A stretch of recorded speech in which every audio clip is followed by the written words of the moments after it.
মাওলানা মিজানুর রহমান আজহারীর মাথা যে এনে দিতে পারবে তাকে ১০ লক্ষ টাকা পুরস্কার দিবেন, এমন বিতর্কিত বক্তব্য দিয়ে সমালোচনার তোপের মুখে পড়েছেন পীর সাদিকুর রহমান হাশেমি। দাবি উঠেছে যত দ্রুত সম্ভব তাকে আইনের আওতায় আনার। মাঠের অলরাউন্ডার আমি, আর ঘরের অলরাউন্ডার টাইলক্স।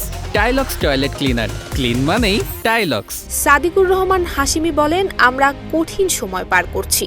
রাসূল সাল্লাল্লাহু আলাইহি ওয়াসাল্লামের শানে একের পর এক বেয়াদবি করা হচ্ছে, কিন্তু মুসলিম উম্মাহ চুপ করে আছে। তিনি আরো বলেছেন, যারা রাসূলের শানে বেয়াদবি করবে তাদের এই দুনিয়ায় বেঁচে থাকার কোনো অধিকার নেই, তাদের হত্যা করাই একমাত্র সমাধান। পরে তিনি বলেন, মিজানুর রহমান আজহারী একজন শয়তান, তার কুফরি সম্পর্কে যাদের সন্দেহ থাকবে তারও ঈমান থাকবে না।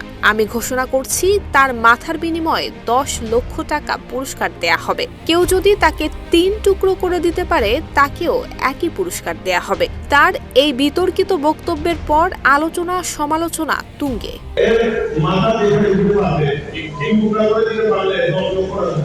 মাওলানা মিজানুর রহমান আজহারী জনপ্রিয় একজন ইসলামিক বক্তা। খুব অল্প সময়ে তিনি সব শ্রেণী পেশার মানুষের কাছে ব্যাপক গ্রহণযোগ্য হয়ে উঠেছেন, সিক্ত হয়েছেন মানুষের ভালোবাসায়। ইসলাম ধর্মের অনুশাসন মেনে চলেও নিজেকে যে স্মার্টভাবে উপস্থাপন করা যায় তার এক দৃষ্টান্ত বলা হয় মিজানুর রহমান আজহারীকে। তাই এ সময়ের যুবকরাও তাকে পছন্দ করে। তার তাফসির মাহফিলে দেখা যায় যুবকদের স্রোত। খুব অল্প সময়ে সুললিত কণ্ঠে কুরআন হাদিসের সহজ সাবলীল আলোচনা করে অসংখ্য মানুষের মনে জায়গা করে নিয়েছেন তিনি। তার গবেষণাধর্মী আলোচনার কারণে তিনি জনপ্রিয় হয়ে উঠেছেন বিভিন্ন মহলে।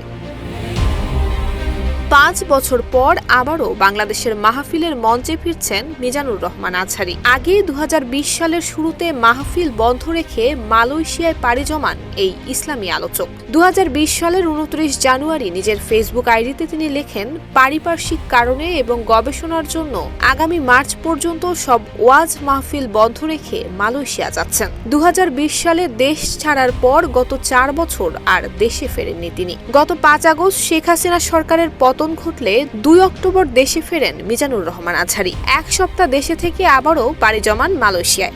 এরপর গত ২৬ ডিসেম্বর দেশে ফিরে মাহফিলে অংশ নেয়ার ঘোষণা দিয়েছেন তিনি। জানিয়েছেন দেশের প্রত্যেকটি বিভাগের মাহফিলে অংশ নেয়ার কথা।